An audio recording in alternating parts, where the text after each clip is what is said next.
मित्रों, नमस्कार। आज के इस व्याख्यान में पुनः मैं आप सभी का हार्दिक स्वागत करती हूँ। मैं प्रोफेसर अनुपम शर्मा, अध्यक्ष राजनीति विज्ञान एवं मानवाधिकार विभाग, इंदिरा गांधी राष्ट्रीय जनजातीय केंद्रीय विश्वविद्यालय से संबद्ध हूँ। मित्रों, आज की हमारी चर्चा का विषय है mobile governance in India, mobile शासन, भारत में मोबाइल शासन। आज का जो यह विषय है, यह लोक प्रशासन के क्षेत्र में एक नया विषय है, अर्थात जो यात्रा सदशासन से होकर सदशासन, ई शासन और अब मोबाइल शासन तक आ गई है। आज हम उसकी चर्चा करेंगे कि किस प्रकार से यह मोबाइल शासन भारत में सरकारी सूचनाओं को, सरकार के द्वारा उपलब्ध कराए जा रहे आंकड़ों को, उपलब्ध कराई जा रही सेवा को जनता तक पहुंचाता है, जनता के घर तक पहुंचाता है। किस प्रकार से जनता इस व्यवस्था के तहत लाभान्वित हो रही है। सरकार का उद्देश्य होता है कि वह उसके द्वारा जो भी योजनाएं जा रही हैं, जो भी नीतियां बनाई जा रही हैं, उनका लाभ जनता को मिलना चाहिए, वह जनता तक पहुंचनी चाहिए, अर्थात वह जनता के पास तक जाए। ई शासन व्यवस्था के तहत जो व्यवस्था की जाती है वह है कि ऑनलाइन माध्यमों का प्रयोग करते हुए वो सारी सूचनाएं जनता के द्वार तक पहुंचाई जाएं, जिससे कि जनता तक वो सूचनाएं स्वयं पहुंच जाएं। मोबाइल शासन की जब हम बात करते हैं, मोबाइल शासन का अर्थ है कि जहां पर जो भी सूचनाएं हैं, जो भी सेवाएं हैं, जो भी सुविधाएं हैं, वो सरकार जनता तक पहुंचाना चाहती है। वह जनता को जो व्यक्ति का मोबाइल फोन है, मोबाइल डिवाइस के रूप में वो प्रयोग कर रहा है, उसके माध्यम से वो सारी सूचनाएं वहां तक पहुंच जाएं और व्यक्ति उनसे लाभान्वित हो सके। इन लक्ष्यों को प्राप्त करने के लिए, इस व्यवस्था को व्यवहारिक रूप देने के लिए भारत में लगभग पिछले दशक से ही यह प्रक्रिया आरंभ हो चुकी थी। और अगर हम वर्तमान संदर्भों की बात करें तो यह व्यवस्था बहुत ही सरल हो गई है, व्यक्तियों के लिए बहुत लाभकारी सिद्ध हो रही है। और वर्तमान समय में भारत में किसी भी क्षेत्र में बैठा हुआ व्यक्ति, दूर दराज के क्षेत्रों में बैठा हुआ, गांव में बैठा हुआ, किसी भी देश के कोने में बैठा हुआ व्यक्ति और समाज का किसी भी वर्ग का व्यक्ति जो सरकारी संस्थाओं तक या सरकारी कार्यालयों तक अपनी पहुंच नहीं बना पाता था, वह जानकारी नहीं जुटा पाता था, उसको नहीं पता चल पाता था, तो वह इन मोबाइल सेवाओं के माध्यम से, मोबाइल ऐप्स के माध्यम से किस प्रकार से वह लाभान्वित हो रहा है, उसको भी वर्तमान संदर्भों में देखने की आवश्यकता है। मोबाइल शासन के तहत भारत में सरकार के द्वारा इस प्रकार के मोबाइल ऐप्स तैयार किए गए हैं, जिन ऐप्स को जो स्मार्टफोन होते हैं उन स्मार्टफोन पर डाउनलोड कर लिया जाता है और डाउनलोड करने के पश्चात जो उसका उपयोग करने का तरीका है वो बहुत सरल होता है। हर व्यक्ति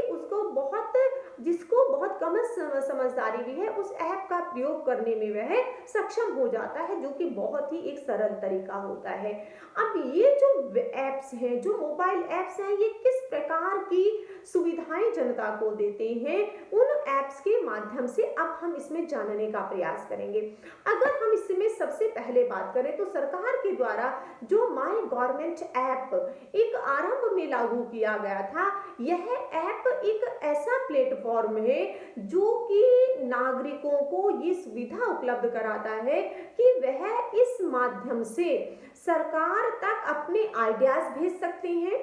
अपने कमेंट्स भेज सकते हैं और इसी के साथ साथ वो सजेशंस भी दे सकते हैं कि किस प्रकार से वो अपनी राय व्यवस्था तक पहुंचाना चाहते हैं, वो इस ऐप के माध्यम से सरकार तक पहुंचाई जा सकती हैं। अर्थात यह एक ऐसा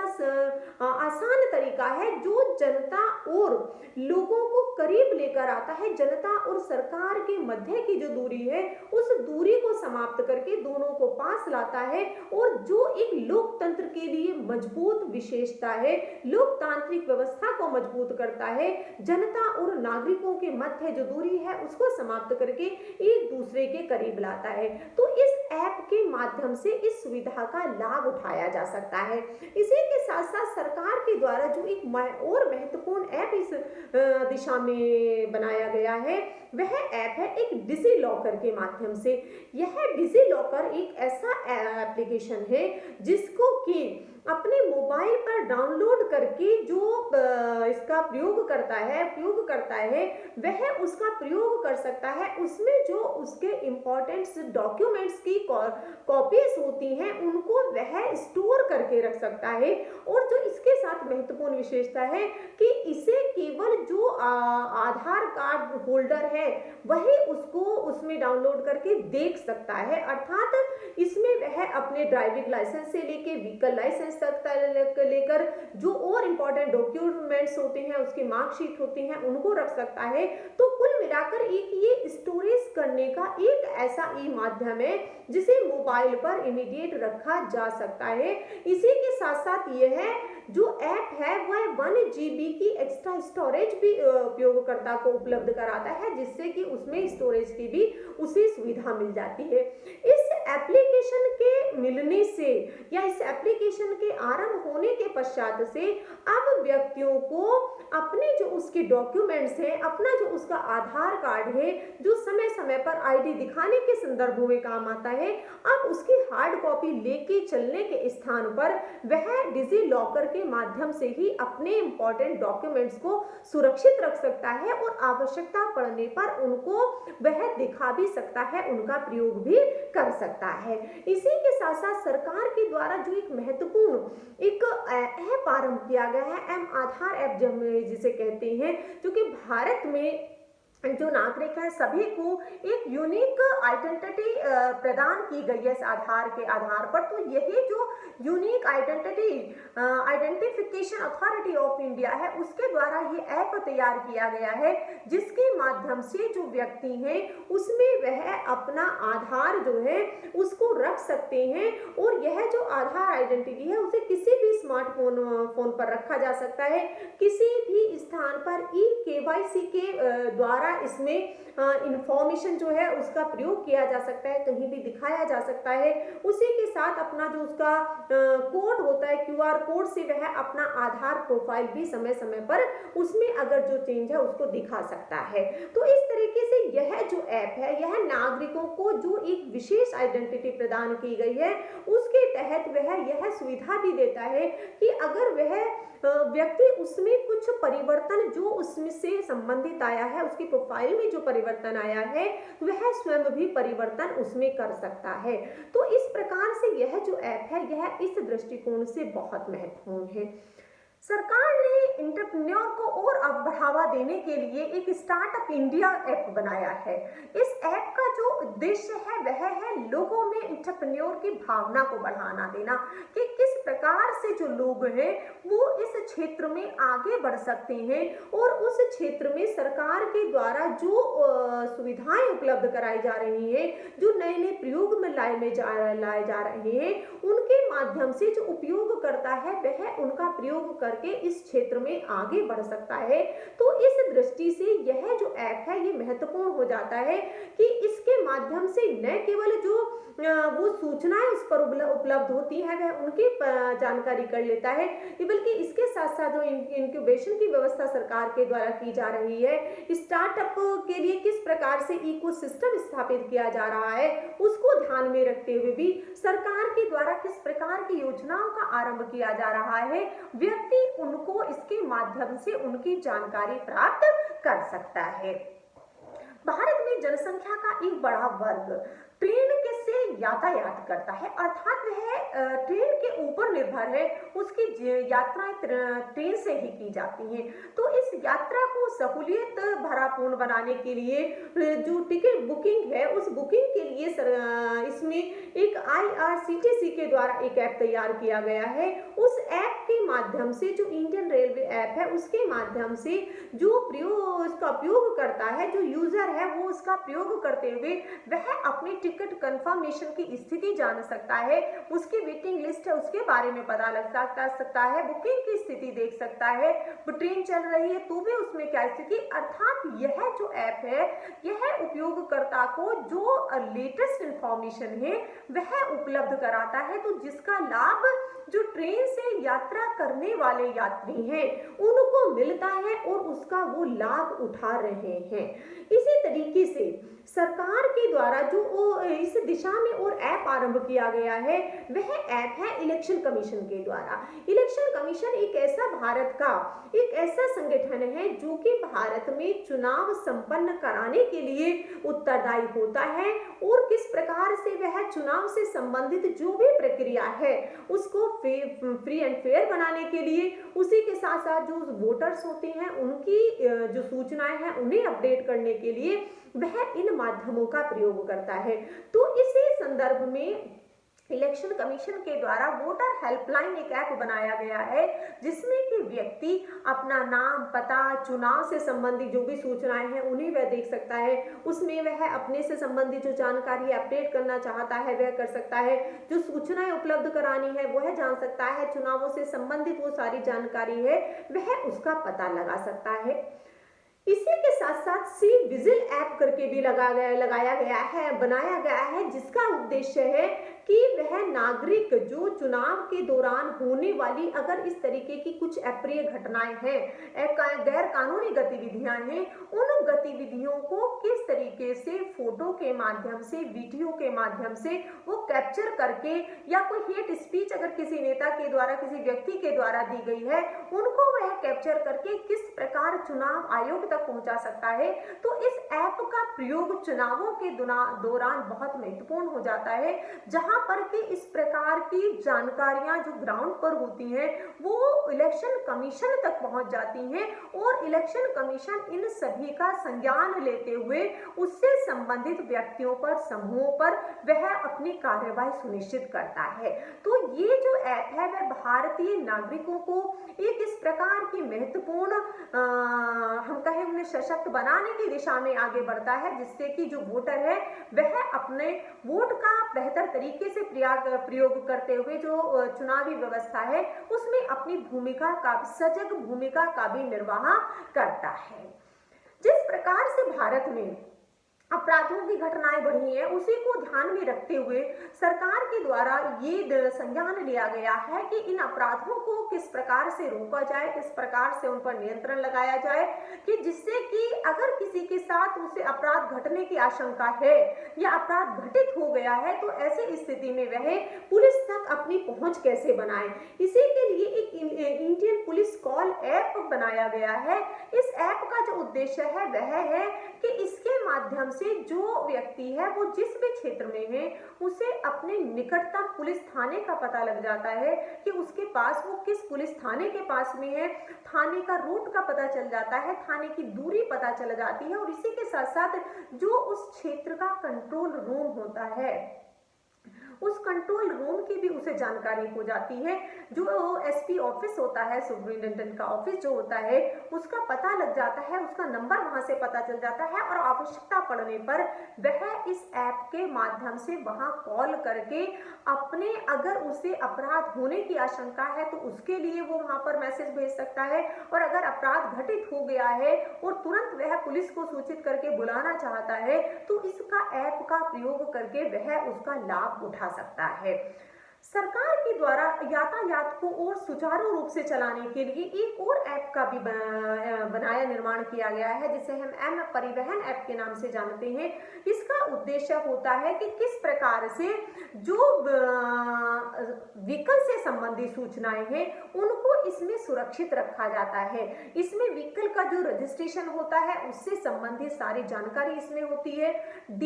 जो ड्राइविंग लाइसेंस होता है, ड्राइविंग लाइसेंस की जो डिजिटल कॉपी होती है उस डिजिटल कॉपी को भी इसमें क्रिएट कर लिया जाता है। इसी के साथ साथ जो यूजर होता है उसके पास जो 2 व्हीलर होता है, 4 व्हीलर होता है, उसका रजिस्ट्रेशन से संबंधित उसके जो और सर्टिफिकेट्स होते हैं उनको भी वह इस ऐप में अपना स्टोर करके रख सकता है और अगर वह सेकंड कार खरीदने के लिए कार की डिटेल्स अगर उसे है तो उसको भी इसके माध्यम से वहां पर उपलब्ध कराया जाता है। तो इस प्रकार से जो यह ऐप है, यह अब वर्तमान में जो भी यूजर हैं उनको उनके व्हीकल से संबंधित जो सूचनाएं हैं उसे उस ऐप के माध्यम से उसके मोबाइल पर ही उपलब्ध हो जाती हैं। सरकार ने जो शिक्षण व्यवस्था है उसको सुचारू रूप से चलाने के लिए एक इसमें और पहल की है कि एक तो है कि जो औपचारिक शिक्षा है जिसमें कि बच्चा स्कूल जाता है और स्कूल के माध्यम से वह एक फॉर्मल एजुकेशन का पार्ट बनकर शिक्षा ग्रहण करता है, परंतु उसी के साथ साथ जो विद्यार्थी किन्हीं कारणों से स्कूल नहीं जा पाते हैं, जो हायर इंस्टीट्यूशन है वहां तक नहीं पहुंच पाते हैं, तो उनकी शिक्षण व्यवस्था को बनाए रखने के लिए वहां तक जो मटेरियल है, स्टडी मटेरियल है, वहां तक पहुंचाने के लिए सरकार ने एक व्यवस्था की हुई है। जो ई पाठशाला ऐप है उसके माध्यम से जो विद्यार्थी हैं वह जो एचआरडी के द्वारा और एनसीईआरटी के द्वारा जो भी इस तरीके की सुविधाएं उपलब्ध कराई जा रही हैं उनका वो लाभ उठा सकते हैं।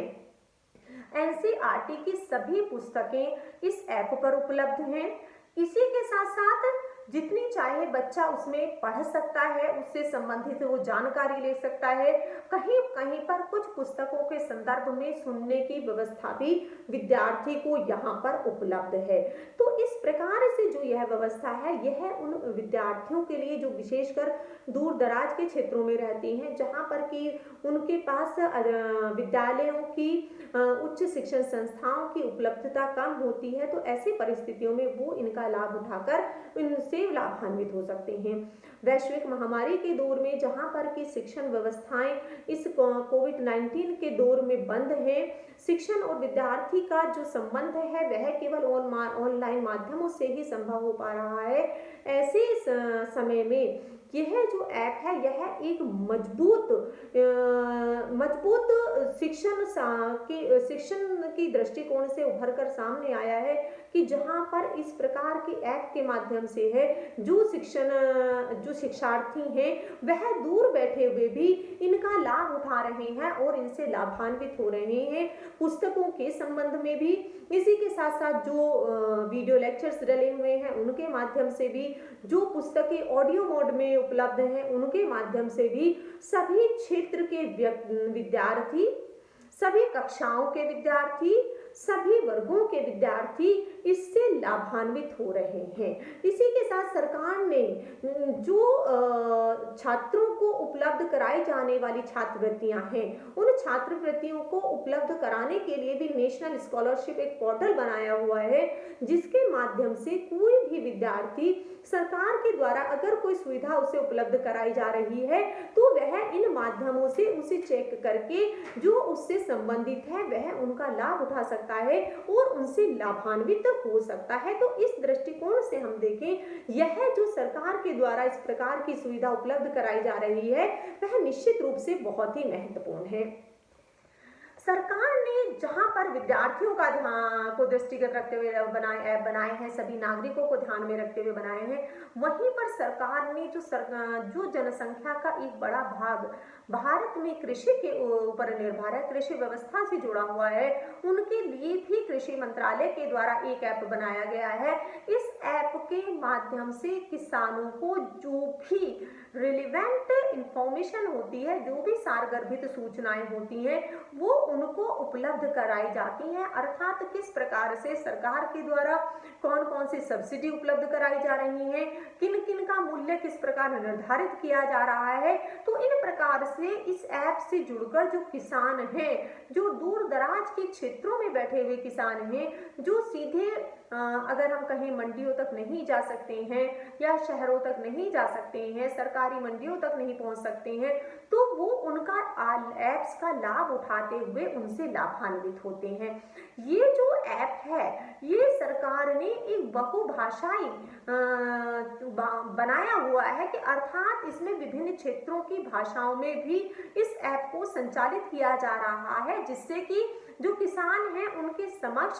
भाषा की समस्या ना उत्पन्न हो सके और उसका वो लाभ उठा सके। तो इस दृष्टिकोण से जो ये महत्व है, यह भारत के जो किसान है, एक बड़ा वर्ग है, उसको लाभ पहुंचा रहा है।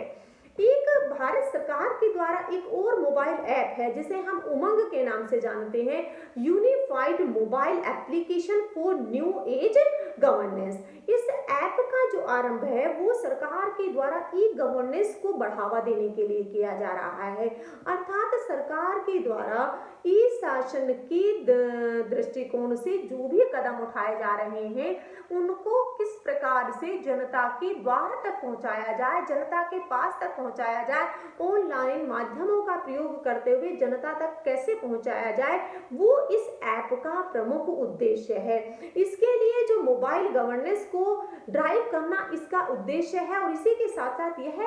भारतीय नागरिकों को प्रत्येक स्तर की सरकार की, वह चाहे स्थानीय स्तर हो, चाहे राज्य स्तर की सरकार हो या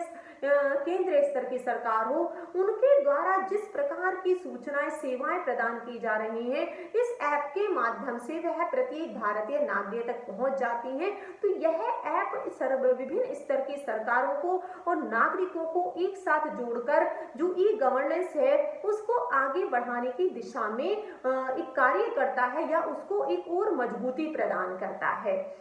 भारत सरकार ने जहां पर इस प्रकार के जो ऐप हैं, जहां उनका निर्माण किया है, उसमें जो एक है कि खेलों को बढ़ावा देने के लिए सरकार के द्वारा एक खेलो इंडिया करके ऐप बनाया है। इसका प्रमुख उद्देश्य जो स्कूलों में पढ़ने वाले बच्चे हैं उनके स्पोर्ट्स एंड फिटनेस को किस तरीके से उन्हें और उनमें हम कहें आगे बढ़ाएं, उन्हें और प्रमोट करें, उनमें और जोश भरें, इसका प्रमुख उद्देश्य है। इसके माध्यम से जो खेल से संबंधित एक माहौल तैयार करना है, revive of the sports culture, क्योंकि जो स्पोर्ट्स है वो एक दिन में नहीं सीखा जाता, कुछ समय में नहीं, उसके लिए कल्चर की आवश्यकता होती है कि एक ऐसा माहौल बने, एक ऐसी संस्कृति तैयार हो जिसमें बच्चे आगे बढ़े, दूसरों को देखकर आगे बढ़े और एक खुली हुई प्रतिस्पर्धा हो। तो इस ऐप का जो उद्देश्य है वह यही है कि स्पेशली जो ग्रास रूट लेवल पर है, जो ग्रास रूट लेवल पे जो स्पोर्ट्स कल्चर है उसकी किस तरीके से रिवाइव किया जाए और इंडिया को एक इस तरीके से स्थापित किया जाए ग्रेट स्पोर्ट्स नेशन के रूप में कि भारत को आगे बढ़ाया जाए। क्योंकि जब ग्रास रूट लेवल से बच्चा निकल कर बाहर आएगा तो निश्चित रूप से उसके पास जो करियर बनाने का एक लंबे समय रहेगा, उसका लाभ उठाकर वह इस राष्ट्रीय स्तर के साथ साथ अंतरराष्ट्रीय स्तर पर भी भारत को एक नई पहचान दिलाएगा। तो यह ऐप जो फिटनेस लेवल है स्टूडेंट्स का, उनको बताकर उसको और किस प्रकार से उसमें सुधार लाया जा सकता है, उन्हें और फिट बनाया जा सकता है, उस पर बल देता है। इसी के साथ साथ एक ऐप है जिसे हम एम पासपोर्ट ऐप कहते हैं। जैसा कि वर्तमान में हम देखते हैं कि भूमंडलीकरण के दौर में जहां वस्तुओं का आदान प्रदान है, सेवाओं का आदान प्रदान है, वहीं पर व्यक्तियों का आना जाना भी निर्बाध रूप से हो रहा है। वो जो निर्बाध रूप से हुआ है उसी प्रक्रिया को किस प्रकार से सरल बनाया जाए कि अगर कोई व्यक्ति, चाहे वह शिक्षा के हेतु, चाहे वह व्यवसाय के हेतु, चाहे वह अपनी जो उसकी नौकरी है उससे संबंधित, अगर वह किसी भी देश में यात्रा करना चाहता है तो वह प्रक्रिया कैसे सरल हो, इसके लिए हर व्यक्ति को जो पासपोर्ट की आवश्यकता होती है तो उसी को ध्यान में रखते हुए यह ऐप तैयार किया गया है। एम पासपोर्ट जो ऐप है उसमें व्यक्ति जब से उसे पासपोर्ट लेना है या उसे इश्यू कराना है तो वहां से किस प्रकार से वह अपना रजिस्ट्रेशन कर सकता है, किस प्रकार से वह अपना फॉर्म फिलअप कर सकता है और उसके साथ साथ जो भी से भी जानकारी उसे मिलनी है कि कब का उसे अपॉइंटमेंट मिलता है, वो सारी जानकारी उसको इस ऐप के माध्यम से ही प्राप्त हो जाती है। इसी के माध्यम से वह जानकारी भी प्राप्त कर लेता है कि उसे अगर अपना रिन्यूअल कराना है, उसे अपना न्यू यूजर के रूप में आना है, इसी के साथ साथ जो उसे जो पासपोर्ट से संबंधित और कोई जानकारी लेनी है, उसमें कुछ परिवर्तन कराना है, एड्रेस चेंज करना है, तो कुल मिलाकर वह अपने इस मोबाइल ऐप के माध्यम से ही वह इन सारे कार्यों को संपादित कर सकता है। तो इस प्रकार से जो यह एम पासपोर्ट ऐप है, यह सभी जो चाहे वो नया यूजर है या पासपोर्ट होल्डर है, उन सभी के लिए एक बहुत ही महत्वपूर्ण ऐप साबित हो रहा है, जिसमें कि व्यक्तियों को जहां पर उन्हें ऑफिस के में जाना होता था, प्रत्येक स्तर पर उन्हें कार्यालय में जाकर, चाहे वो फॉर्म भरने से लेकर है, चाहे उसे जमा करने से लेकर है, या उसकी प्रक्रिया जानने से लेकर है, उसको दूर करते हुए अब प्रक्रिया को बहुत ही सरल बना दिया है। और व्यक्ति इस ऐप के माध्यम से जो उसकी एप्लीकेशन का स्टेटस होता है उसे भी वह समय समय पर जांच कर सकता है, पता लगा सकता है कि उसका जो स्टेटस है वो क्या है। इसी के साथ सरकार के द्वारा इनक्रेडिबल ऐप भी तैयार किया गया है। ये ऐप जो है बेसिकली टूरिज्म को ध्यान में रखकर किया गया है, जो कि भारत में जो एक इस तरीके का यहाँ पर है कि जहाँ पर दुनिया भर से जो टूरिस्ट आते हैं तो उसे किस तरीके से और डेवलप किया जाए, टूरिज्म इंडस्ट्री के रूप में स्थापित हो सके, दुनिया भर के जो टूरिस्ट हैं वो यहाँ आए और उसे उस इंडस्ट्री को और बढ़ावा मिल सके, उसके लिए जो इससे संबंधित सूचनाएं हैं, टूरिज्म से संबंधित वो सारी सूचना इस ऐप पर उपलब्ध कराई जाती हैं, जिसके माध्यम से जो यहाँ आना चाहता है या आ चुके हैं वो सारी चीजें जान सके। और इसी के साथ साथ समय समय पर जो भी इस तरीके की चीजें सामने आती हैं उसमें ऐड करनी है, उनको ऐड कर दिया जाता है, कि अर्थात इंटरनेशनल स्टैंडर्ड के माध्यम से इस ऐप को अपडेट रखा जाता है और सारी सूचनाएं इस पर उपलब्ध कराई जाती हैं।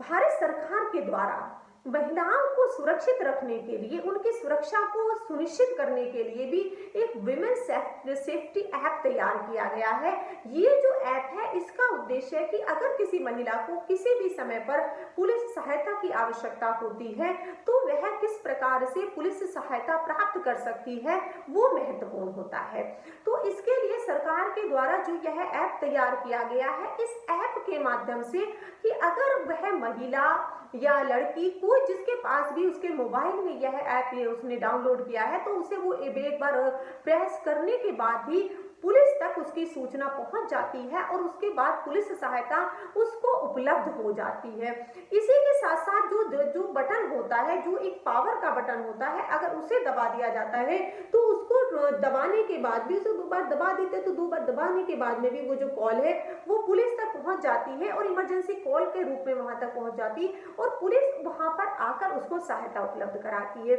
तो ये जो ऐप महिलाओं को सुरक्षित रखने के लिए बनाया गया है, ये निश्चित रूप में बहुत महत्वपूर्ण साबित हो रहा है और बालिकाओं के द्वारा, महिलाओं के द्वारा इस ऐप का लाभ अपने दिन प्रतिदिन